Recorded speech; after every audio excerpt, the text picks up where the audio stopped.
आणि आता बातमी आहे भाजपच्या पहिल्या उमेदवार यादीची। भाजपने आज पहिली यादी जाहीर केली। भाजपने 99 उमेदवारांची आपली पहिली यादी जाहीर केली। यात बहुतांश विद्यमान आमदारांनाच पुन्हा संधी देण्यात आलेली आहे। देवेंद्र फडणवीस, चंद्रशेखर बावनकुळे, आशिष शेलार, गिरीश महाजन या पहिल्या फळीतल्या नेत्यांची नावं या पहिल्या यादीतून जाहीर करण्यात आलेली आहे। चंद्रशेखर बावनकुळे यांना 2019 मध्ये संधी देण्यात आलेली नव्हती, मात्र आता पुन्हा एकदा त्यांना कामठी या त्यांच्या मतदारसंघातून संधी देण्यात आलेली आहे, तिकीट देण्यात आलेले आहे। तर चंद्रकांत पाटील हे कोथरूडमधून दुसऱ्यांदा निवडणूक लढवणार आहेत। मंदा म्हात्रे यांना बेलापूरमधून तिकीट देण्यात आलेले आहे। तर डेंजर झोनमध्ये यापूर्वी होते ते कॅप्टन तमिल सेल्वन, मात्र त्यांना सायनमधून पुन्हा एकदा पक्षाने उमेदवारी दिलेली आहे। तर गणपत गायकवाड जे गोळीबार प्रकरणामध्ये सध्या तुरुंगात आहेत, त्यांच्या पत्नी सुलभा गायकवाड यांना कल्याण पूर्वमधून उमेदवारी देण्यात आलेली आहे।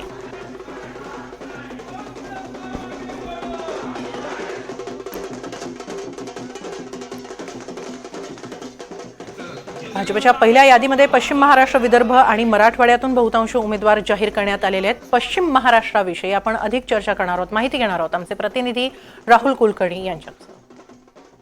राहुल, पश्चिम महाराष्ट्रामध्ये भाजपने जे उमेदवार जाहीर केलेले आहेत त्यातले बहुतांश विद्यमान आमदार आहेत। पश्चिम महाराष्ट्रातल्या उमेदवारांबद्दल किंवा तिथल्या स्थितीबद्दल काय सांगाल? एमाली त्यामुळेच असं म्हटलं जाऊ शकतं, विशेषतः भाजपचे जे विरोधक आहेत किंवा जे राजकीय विश्लेषक आहेत ते असे म्हणतील की महाराष्ट्रामध्ये मात्र भाजपनं हरियाणा पॅटर्नचा काही प्रयोग करण्याचं धाडस दाखवलं नाही। आता आपण जिल्हानिहाय बघू। कोल्हापूरमध्ये अमल महाडिक आहेत, जे पूर्वीचेच आमदार आहेत, त्यांना संधी दिली। सांगलीमध्ये सुधीर गाडगिळांनी सांगितलं होतं की मला काही निवडणूक लढायची नाहीये, पण त्यांना पुन्हा एकदा तिथेच सांगलीतनं उमेदवारी देण्यात आलेली आहे।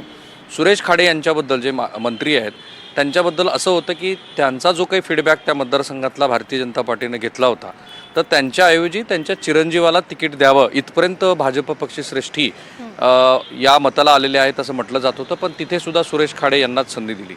अलीकडच्या सातारा जिल्ह्यामध्ये जिथे शिवेंद्रराजे भोसले आहेत त्यांच्याबद्दलचं जे मत आहे ते अनुकूल होतंच ऑब्व्हियसली, आणि त्यामुळे त्यांना तिथे उमेदवारीची संधी मिळाली आहे। पृथ्वीराज चव्हाण यांच्या विरोधामध्ये जे मागच्या वेळेला लढलेले उमेदवार होते त्यांनाच संधी दिलेली आहे, कारण त्यांनी एक प्रकारे चांगली लढत दिलेली होती आणि आत्ताही ते पृथ्वीराज चव्हाण यांच्या विरोधात तशीच लढत देतील असं म्हणतात। सोलापूर जिल्हा फार इंटरेस्टिंग आहे। सोलापूर जिल्ह्यामध्ये 2 देशमुख, एक विजयकुमार देशमुख आणि एक सुभाष देशमुख, हे भारतीय जनता पार्टीचे शहरातनं विजयी झालेले उमेदवार आहेत, दक्षिण उत्तरमधनं। त्या दोघांच्या पैकी एका देशमुखाचं तिकीट कापलं जाईल असं म्हटलं जात होतं, पण त्यांनाही तिथे संधी मिळालेली आहे, त्यांचं तिकीट सेफ आहे। पण माळशिरसमध्ये की जिथे जी जागा आता भारतीय जनता पार्टीला रिटेन करायची असेल तर मोहिते पाटील कुटुंबाचं त्यांना जे मिळणारं यापूर्वीचं मदत होती ती आता मदत मिळते की नाही याबद्दल साशंकता आहे, आणि म्हणून राम सातपुतेंचं जे तिकीट होतं ते घोषित केलेलं नाही। म्हणजे माळशिरस हा असा मतदारसंघ आहे की जिथे भाजपचा आणखी खल सुरू आहे। तशी स्थिती पंढरपूरबद्दल आहे की जिथे समाधान आवताडे हे भारतीय जनता पार्टीचे विद्यमान आमदार आहेत, परंतु तिथे परिचारकांचं काय करायचं, अभिजित पाटलाचं काय करायचं असा सगळा मुद्दा आहे। पुणे जिल्ह्यामध्ये मात्र माधुरी मिसाळ असतील किंवा चंद्रकांत पाटील असतील, पश्चिम महाराष्ट्रातले हे जे 2 आमदार आहेत, मंत्री आहेत, त्या दोन्ही मंत्र्यांना संधी मिळालेली आहे। सुरेश खाडेंना मिळाली आहे, चंद्रकांत पाटलांना मिळालेली आहे। कोथरूडमध्ये थोडासा विरोध होता त्यांच्या उमेदवारीला, ते कोल्हापुरातनं विस्थापित होऊन पुण्यात आले आणि ते स्थिरावलेत। त्या स्थिरावल्याचा त्यांना फायदा झाला, कारण मेधा कुलकर्णींना राज्यसभेची संधी दिलेली आहे। कसब्याचा उमेदवार भाजपला ठरवता आलेला नाहीये, कारण कसबा हे ब्राह्मण बहुल मतदारसंघ आहे, आणि त्या ठिकाणी मागच्या वेळेला त्यांनी ओबीसी उमेदवाराला संधी दिली होती। यावेळेला मात्र नाशिकपासनं ते राज्याच्या वेगवेगळ्या भागातनं पुण्यात ब्राह्मण उमेदवाराला संधी द्या असं म्हटलं जात आहे, आणि कसबा हे त्याच्यासाठीचं आयडियल जागा आहे। त्या कसब्याची सुद्धा उमेदवारी घोषित केलेली नाही। शेजारी पिंपरी चिंचवडमध्ये मात्र धक्कातंत्र आहे। स्नेहल ज्या जगताप यांना जी संधी मिळालेली होती त्या विद्यमान आमदार आहेत, त्यांचं तिकीट कापून त्यांच्या दिराला संधी दिलेली आहे। मावळचा अद्याप उमेदवार घोषित नाहीये, पण एकूण आपण असं म्हणू शकतो की जे निवडून येण्याच्या पूर्वी जे निवडून आलेले आहेत त्यांच्यावरतीच भारतीय जनता पार्टीनं विश्वास दाखवलाय। नक्की त्यांच्यावर विश्वास दाखवत यंदा फारसे प्रयोग करण्याच्या फंद्यात भारतीय जनता पार्टी पडताना दिसत नाहीये। नक्कीच राहुल, यानंतर मुंबईतल्या भाजपच्या यादीचं वैशिष्ट्य जाणून घेऊया। आपले प्रतिनिधी अक्षय कुडकेलवार आपल्या बरोबर आहेत। अक्षय, डेंजर झोन मध्ये असलेल्या आमदारांना सुद्धा पुन्हा एकदा संधी दिलेली आहे, विशेषतः राम कदम आणि तमिल सेल्वन, आणि अर्थातच विद्यमान आमदारांना पुन्हा एकदा संधी देत भाजपनं सेफ गेम खेळलाय। नक्कीच याला भाजपाचा सेफ गेम म्हणता येईल आणि यासोबतच भाजपाने पहिल्यांदा यादी जाहीर केली आणि मुंबईतल्या 14 जागांवरती आपले उमेदवार जाहीर केले.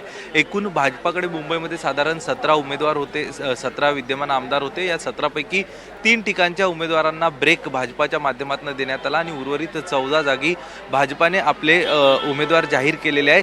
यापैकी जर एक आपण मुंबईतील जागांवरती नजर टाकली तर जवळपास सर्वच उमेदवार आजच्या यादीतले हे जुने त्या ठिकाणचे विद्यमान आमदार आहे. मग ते आशिष शेलार असतील, अतुल भातखळकर असतील, तामिल सेल्वन असतील, मिहीर कोटेचा असतील, राम कदम असतील, हे सगळे आमदार जे आपण ज्या आमदारांबद्दल, यामध्ये फक्त एक नाव नव्याने ॲड झालेलं आहे आणि आशिष शेलार यांच्या कुटुंबात जे सातत्यानं बोललं जातं की 2 उमेदवारी देण्यात आल्या, ते आशिष शेलार यांचे बंधू विनोद शेलार यांना मलाडमधनं उमेदवारी जाहीर करण्यात आलेली आहे.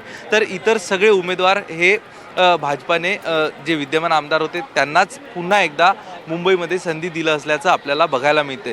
त्यामुळं जरी आपण बघतोय तामिल सेल्वन असतील, राम कदम असतील, यांच्याबाबतचे रिपोर्ट्स हे निगेटिव्ह होते, मात्र एकूण आपण जर बघितलं तर तामिल सेल्वन हे तामिल भाषिक सगळ्या मतदारांचा एक महत्त्वाचा प्रमुख चेहरा मुंबईमध्ये मानला जातो. त्यासोबतच फक्त म्हणजे ते तामिल सेल्वन हे त्यांच्या मतदारसंघापुरते मर्यादित नाही, तर आजूबाजूच्या मतदारसंघ असतील, धारावीसारखा परिसर असेल, या ठिकाणी देखील मुंबईतली एकूणच तामिल वोट बँकेची संख्या आहे. त्यासाठी तामिल सेल्वन यांना उमेदवारी देणं क्रमप्राप्त भाजपाने समजलं आणि यासोबतच राम कदम यांचा अहवाल देखील नकारात्मक होता असं सांगितलं जात होतं माध्यमात किंवा सूत्रानुसार असं सांगितलं जात होतं. मात्र भाजपाची हिंदुत्वाची भूमिका राष्ट्रीय माध्यमांमध्ये सातत्यानं लावून धरण्याचं काम राम कदम यांच्या माध्यमातून केलं गेलं. राम कदम प्रमोद महाजन असतील, गोपीनाथ मुंडे असतील, यांच्या काळापासून भाजपाचे जवळचे नेते होते आणि त्यामुळं त्यांना देखील हटवण्याचं धाडस भाजपाकडनं करण्यात आलं नाही. कारण आणि तसं केलं जरी असतं तरी त्या ठिकाणी भाजपाला योग्य उमेदवाराची चाचपणी करण्यास तितका वेळ मिळू शकलेला नाही. आता राहिले 3 मतदारसंघ ज्या ठिकाणी भाजप स्थानिक आमदारांना ब्रेक दिलेला आहे. बोरिवलीतनं सुनील राणे, त्यासोबतच वर्सोव्यातनं भारती लवेकर आणि घाटकोपर पूर्वमधनं पराग शहा. तर बोरिवलीतनं असं कळतंय की त्या ठिकाणी सुनील राणे यांना थांबवून गोपाळ शेट्टी यांना पुन्हा एकदा संधी देईल आणि लोकसभेमध्ये त्यांना जे संधी नाकारली त्याचं पुनर्वसन आता भाजपाकडनं विधानसभेत केलं जातं का अशी चर्चा आहे. त्यासोबतच पराग शहा यांच्या जागी भाजपाचे पूर्वीचे मंत्री जे मेहता यांना देखील उमेदवारी, प्रकाश मेहता जे गृहनिर्माण अर्थातच, आणि ही बाब भाजपच्या पुढच्या यादीतून स्पष्ट होईल. नेमकं कोणता गेम भाजप खेळते आहे उमेदवारांच्या बाबतीत हे कळेल. यानंतर आपण नवी मुंबई आणि ठाण्यामध्ये भाजपनं काय कुणाकुणाला संधी दिलेली आहे आणि त्याचे कसे परिणाम होऊ शकतात हे जाणून घेऊया. आपले प्रतिनिधी विनय म्हात्रे आपल्याबरोबर आहेत. विनय, नवी मुंबईमध्ये विशेषतः खरं टेन्शन होतं ते गणेश नाईकांचं. शरद पवारांच्या गटात ते जाणार अशी चर्चा होती. त्यांच्या घरात मात्र तरी देखील भाजपनं एकच तिकीट दिलेलं आहे, त्यांच्या मुलांना तिकीट नाकारलेलं आहे. तर ठाण्यामध्येही काही प्रयोग केलेले दिसून येत आहेत. ठाण्यातल्या आणि नवी मुंबईतल्या भाजपच्या यादीची वैशिष्ट्ये काय आहेत? हिमालय, जसं आपण पाहिलं की भाजपने यावेळी कोणताही धोका पत्करण्याचा प्रयत्न यामध्ये केलेला नाही आहे. कारण मागच्या लोकसभेमध्ये जो प्रयत्न भाजपकडून केला गेला होता तो मात्र यावेळी त्यांच्याकडून होताना दिसत नाहीये. त्यांनी जे जुने त्यांचे आमदार आहेत त्या आमदारांनाच त्यांनी पुन्हा उमेदवारी दिली. ठाणे जिल्ह्यातला जर आपण विचार केला गेला तर ठाणे जिल्ह्यामध्ये त्यांनी ज्या काही 99 उमेदवारांची यादी जाहीर केली त्यामध्ये जी नावं समोर आली त्याच्यामुळे काही नाराज गट नक्कीच आहे, ते बंडाच्या तयारीमध्ये आहेत. मग ते महायुतीमधले असतील, म्हणजे मुख्यमंत्री एकनाथ शिंदे यांच्या शिवसेनेतले असतील किंवा भाजपमधले काही उमेदवार असतील किंवा अजित पवारांचे राष्ट्रवादी काँग्रेसमध्ये काही उमेदवार असतील, हे नाराज नक्कीच आहेत. आता त्यांची नाराजी दूर करण्यासाठी, त्या बंडोपांना थंडोबा करण्यासाठी नक्कीच मुख्यमंत्री असतील, उपमुख्यमंत्री दोघंही त्याचा प्रयत्न करतील आणि तशा पद्धतीच्या बैठका देखील त्यांनी आता सुरू केलेल्या आहेत. जसं आपण मीरा भाईंदरमध्ये पाहतो की मेहतांच्यामुळे गीता जैन अजून त्या नाराज आहेत. उल्हासनगरमध्ये कुमार आयलानी आहेत, त्यांच्या ते देखील तिथे त्या अजूनपर्यंत नाराज आहेत. सगळ्यात महत्वाचे कल्याण पूर्व जिथे गणपत गायकवाड यांची गोळीबार प्रकरण जो आहे त्यांच्या पत्नीला तिथे त्याच्यामध्ये उमेदवारी देण्यात आली. पण ज्यांच्यावर गोळीबार करण्यात आला ते महेश गायकवाड तिथून इच्छुक होते. ते महेश गायकवाड एकनाथ शिंदे यांच्या शिवसेनेतले उमेदवार होते, ते नाराज आहेत कारण त्यांना तिथून उमेदवारी मिळाली नाही आहे भाजप. त्याच्यामुळे भाजप आणि शिवसेना यांच्यामध्ये देखील आता कुठेतरी एक चढाओढ उमेदवारीमध्ये होती, ती मात्र यामध्ये स्पष्ट दिसते. आता कशा पद्धतीने ही उमेदवारी जे बंड करण्याच्या पवित्र्यामध्ये आहेत त्यांना थंड करण्यासाठी प्रयत्न नक्की नक्कीच या सुरू यादीचे आहे. आता पडसाद कसे उमटत आहेत विशेषतः महायुतीमध्ये हे पाहणं महत्त्वाचं ठरणार आहे. धन्यवाद विनय आपण दिलेल्या या माहितीबद्दल. यानंतर उत्तर महाराष्ट्रामध्ये नेमकं काय घडतंय या यादीनंतर जाणून घेऊया आमचे प्रतिनिधी प्रांजल कुलकर्णी यांच्याकडून. प्रांजल, उत्तर महाराष्ट्रातल्या भाजपच्या या यादीचं वैशिष्ट्य काय?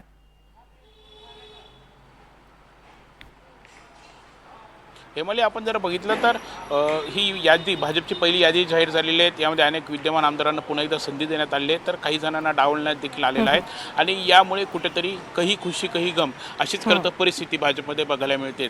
आपण जर उत्तर महाराष्ट्राचा जर विचार केला तर शिर्डीमध्ये जे खरं तर भाजपचे ज्येष्ठ नेते आहेत महसूल मंत्री राधाकृष्ण विखे पाटील यांना शिर्डीतून उमेदवारी देण्यात आलेली आहेत. मात्र त्यांचेच पुत्र माजी खासदार सुजय विखे पाटील हे देखील संगमनेरमधून इच्छुक होते, मात्र त्यांचं नाव हे दिसून येत नाही. त्यामुळे आता त्यांना संधी देण्यात येते का, पुढच्या यादीने त्यांचं नाव असणार की नक्की काय निर्णय हा घेतला जाणार याकडे खरं तर सर्वांचं लक्ष लागलेलं आहे. तर तिकडे आपण जर बघितलं तर श्रीगोंदा, अहमदनगरमध्ये श्रीगोंदा जो मतदारसंघ आहे तिथे माजी मंत्री बबनराव पाचपुते यांना तिकीट देण्यात आले नाहीत, मात्र त्यांच्या पत्नी प्रतिभा पाचपुते यांना संधी देण्यात आली आहे. कुठेतरी बबनराव पाचपुते यांची तब्येत खराब असल्यामुळे हा निर्णय जो आहे तो घेण्यात आलेला आहे असं देखील बोललं जात आहे. तर तिकडे आपण जळगावमध्ये जर बघितलं तर खांदेचा हा जो संपूर्ण पट्टा आहे तिथे काही दिवसांपूर्वी गिरीश महाजन यांनी स्वतः निवडणूक लढवणार नाही असे संकेत हे दिलेले होते, मात्र गिरीश महाजन यांचं पुन्हा नाव जे आहे ते बघायला मिळत आहे. यासोबतच चांदवड देवळा मतदारसंघ आहेत. आपण जर बघितलं तर 3 दिवसांपूर्वी विद्यमान आमदार राहुल आहेर यांनी पत्रकार परिषद घेतली होती आणि मी माघार घेतोय, माझे बंधू केदारनाना आहेर हे खरं तर निवडणूक लढवतील असं त्यांनी बोललो होतं. मोठं नाराजी नाट्य देखील राहुल आहेर समर्थकांमध्ये बघायला मिळत होतं. मात्र आज जी यादी आलेली आहे त्यामध्ये केदारनाना आहेर नाही तर राहुल आहेर यांनाच पुन्हा एकदा संधी देण्यात आल्यामुळे कुठेतरी भाजपचा एक गट नाराज आहेत आणि केदारनाना आहेर ही काही वेगळी भूमिका घेऊ शकतात अशी देखील तिथे चर्चा आहेत. विशेष म्हणजे जर नाशिक शहरातला जर आपण विचार केला तर नाशिक शहरामध्ये नाशिक मध्य हा खरं तर सर्वात महत्त्वाचा असा मतदारसंघ मानला जातो. देवयानी फरांदे या खरं तर विद्यमान आमदार आहेत, मात्र आजच्या यादीमध्ये त्यांचं देखील नाव हे बघायला मिळत नाही. त्यामुळे कुठेतरी देवयानी फरांदे यांचा पत्ता कट झाला आहेत का अशा देखील चर्चा या रंगलेल्या आहेत. यासोबतच नाशिक पश्चिमचा जर विचार केला तर सीमा हिरे यांना पुन्हा संधी देण्यात आलेली आहे. सीमा हिरा विरोधात अनेक बैठका या एका गटाकडून घेण्यात आल्या होत्या, त्यांना देखील विरोध दर्शवण्यात आलेला होता, मात्र हा विरोध डावलून कुठेतरी सीमा हिरे यांना ही संधी देण्यात आलेली आहे. तर नाशिक पूर्वमध्ये देखील माजी आमदार बाळासाहेब सानवे असतील किंवा जे स्थायी समिती सभापती राहिलेले आहेत त्या गणेश गीते यांना संधी दिली जाईल असं देखील बोललं जात होतं. मात्र या सर्वांना मागे टाकत कुठेतरी राहुल ढिकले यांना पुन्हा एकदा संधी देण्यात आलेली आहे. त्यामुळे कुठेतरी आजच्या या भाजपची पहिली यादी आलेली आहे, त्यामुळे अनेक जण हे खुश झालेले आहेत, मात्र अनेकांमध्ये नाराजी देखील बघायला मिळते. त्यामुळे कुठेतरी आता बंडखोरीचा देखील सामना जो आहे तो भाजपला करावा लागू शकतो अशी देखील शक्यता आहे.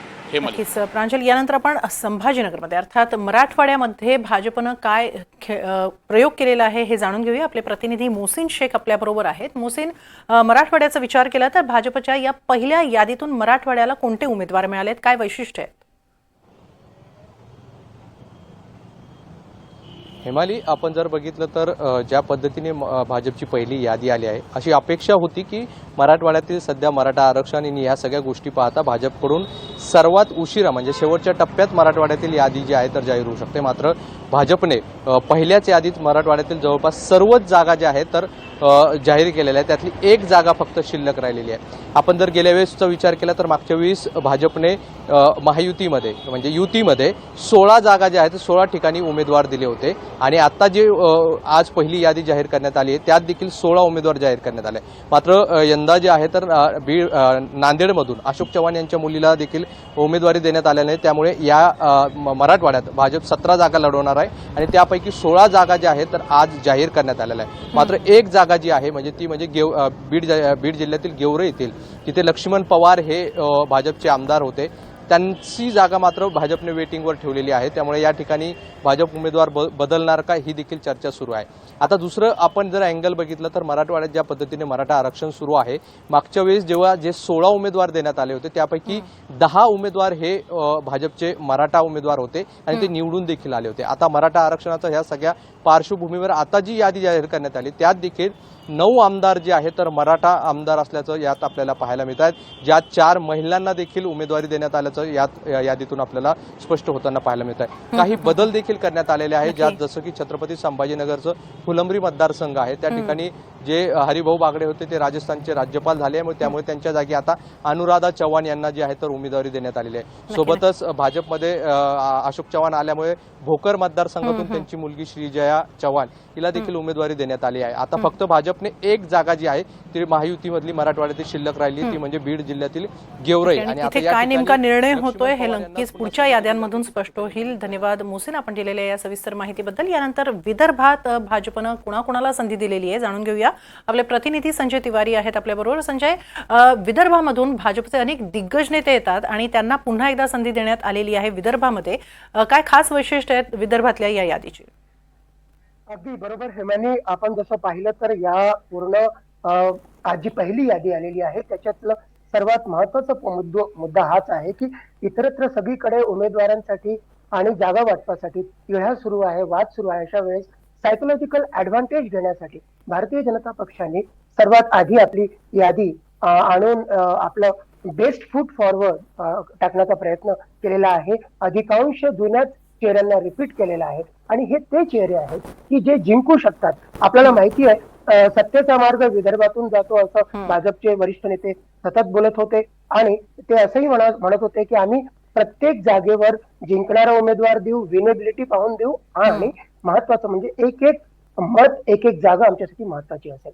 तर तशा पद्धतीनं विदर्भात जे 62 मतदारसंघ आहेत त्यापैकी 24 मतदारसंघावरती भाजपने आज नावं जाहीर केलेली आहेत. त्यातले महत्वाचे जर बिंदू आपण थोडक्यात पाहिले तर तिकीट कुणाचं कापलं, जर सगळ्यांना रिपीट केलं तर तिकीट कुणाचं कापलं तर टेकचंद सावरकर कामठीचे आमदार, त्यांनी अलीकडेच लाडकी बहीण योजनेच्या संदर्भामध्ये जी महायुतीची फ्लॅगशिप योजना आहे त्या योजनेच्या विरोधात अनावश्यक अनर्गल असं विधान केलं होतं आणि त्याचा त्यांना फटका बसेल हे स्पष्ट झालं होतं. अर्थातच संकेत बावनकुळे प्रकरणानंतर चंद्रशेखर बावनकुळेंना तिकीट मिळेल का, त्यांना विधान परिषद सदस्य आधीच केलेलं आहे त्यामुळे त्यांना विधानसभेत संधी देण्यात येईल का हे प्रश्न विचारले जात होते आणि तसे संकेतही मिळत होते. पण आता स्पष्टपणे भारतीय जनता पक्षाने आपला जो नियम आहे त्याला थोडं दुर्लक्ष करेल.